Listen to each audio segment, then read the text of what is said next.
Konsep inteligensi merujuk pada kemampuan mental seseorang untuk belajar, memahami, bernalar, memecahkan masalah, dan beradaptasi dengan situasi baru. Ini merupakan salah satu aspek utama dalam psikologi, kognitif, dan pendidikan, dan telah menjadi subjek banyak teori serta pengukuran seperti tes IQ. Perspektif inteligensi dari dalam dan dari luar diri. Inteligensi seseorang tidak hanya terlihat dari dalam atau internal, tapi juga bisa dinilai dari luar atau eksternal. Indikator internal berkaitan dengan kemampuan kognitif, motivasi, dan kontrol diri. Sedangkan indikator eksternal mencerminkan bagaimana inteligensi itu tampak dalam perilaku dan interaksi sosial. Inteligensi internal ini adalah kemampuan mental dan psikologis yang berasal dari individu itu sendiri. Yang pertama, daya pikir kritis dan logis, mampu menganalisis informasi secara logis dan sistematis. Yang kedua, daya ingat, kemampuan menyimpan dan mengingat informasi jangka pendek maupun panjang. Yang ketiga, kreativitas, mampu menciptakan ide baru, solusi unik, atau pendekatan yang tidak biasa. B. Indikator inteligensi dari luar diri atau eksternal. 1. Kemampuan memecahkan masalah nyata, efektif dalam menghadapi tantangan hidup atau tugas kuliah. 2. Prestasi akademik, hasil ujian, tugas proyek atau indeks prestasi. 3. Kemampuan berkomunikasi, mampu menyampaikan ide dengan jelas, aktif dalam diskusi atau presentasi.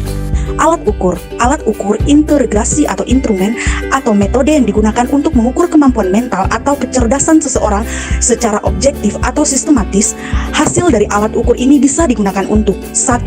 Mengetahui potensi intelektual individu. 2. Menyesuaikan metode pembelajaran. 3. Menentukan arah karir atau pendidikan selanjutnya. Jenis-jenis alat ukur. Yang pertama, tes IQ. Tes yang paling umum digunakan untuk mengukur kecerdasan umum.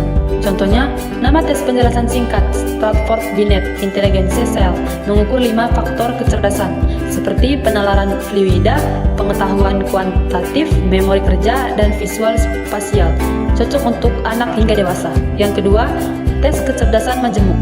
Berdasarkan teori Howard Gardner, mengukur 8 jenis kecerdasan seperti linguistik, logika, musikal, kinestetik, interpersonal, biasanya berupa angket atau kuesioner. 3. Tes inteligensi emosional. Tujuan mengukur kemampuan mengelola emosi, empati, dan relasi sosial. 4. Tes kreativitas sebagai bagian dari inteligensi. Contoh TTCT. Tes kognitif digunakan di sekolah atau kampus untuk menilai kemampuan berpikir logis, verbal, dan menulis. Setelah teman-teman, kesimpulan dari materi kami, inteligensi adalah kemampuan umum individu untuk belajar dari pengalaman, beradaptasi dengan lingkungan baru, memahami dan menggunakan informasi, serta menyelesaikan masalah secara efektif. Inteligensi bukan hanya sekadar kemampuan akademis, tetapi juga mencakup kemampuan berpikir logis, kreatif, sosial, dan emosional.